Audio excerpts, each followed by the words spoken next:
In a statement signed by Donald Trump and released by Trump's Save America Super PAC, Trump took direct aim at Karl Rove, one of the well-known GOP strategists in the country.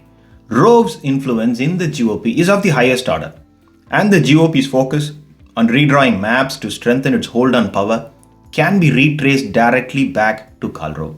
And Karl Rove did not even hide what he is thinking. He wrote a huge opinion piece in Wall Street Journal way back titled, "He who controls redistricting can control the Congress."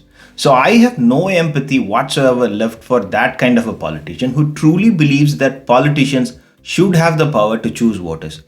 Though Trump has been known to change his opinion about people with a drop of a hat, the problem this time is he released a 2-page statement deriding Karl Rove and calling him a rhino, a pompous fool with bad advice and always has an agenda.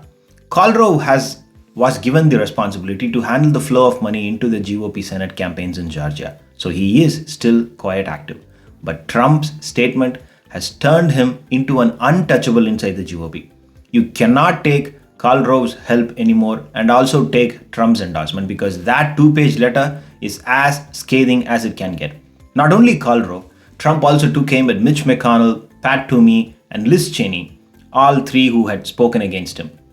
As he railed against his opponents inside the GOP, he also tried to take credit for GOP gaining seats in the Congress and for all the Senate seats they won this cycle.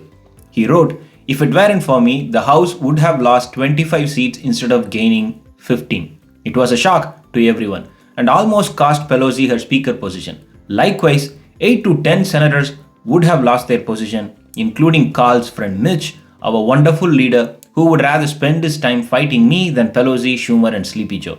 In last year's congressional primaries, 120 of the 122 candidates I endorsed won." The entire GOP contingent cannot stop talking about the 14 seats they flipped from the Democrats this cycle. But what they will never tell you is the GOP had lost 43 of its own seats to the Democrats in 2018, and all the 14 seats that they got back this time was within that group of the 43 that they had lost.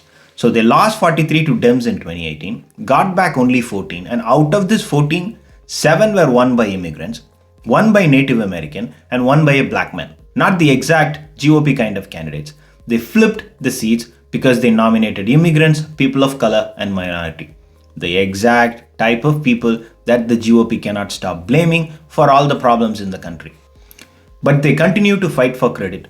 Nowhere on earth I have seen a huge infight to take credit break out inside the management of a sports team after they have lost a game. But that's the GOP for you, fighting for credit after losing the game. And it wasn't a simple loss. It was the mother of all losses in US political history. The worst loss in 88 years.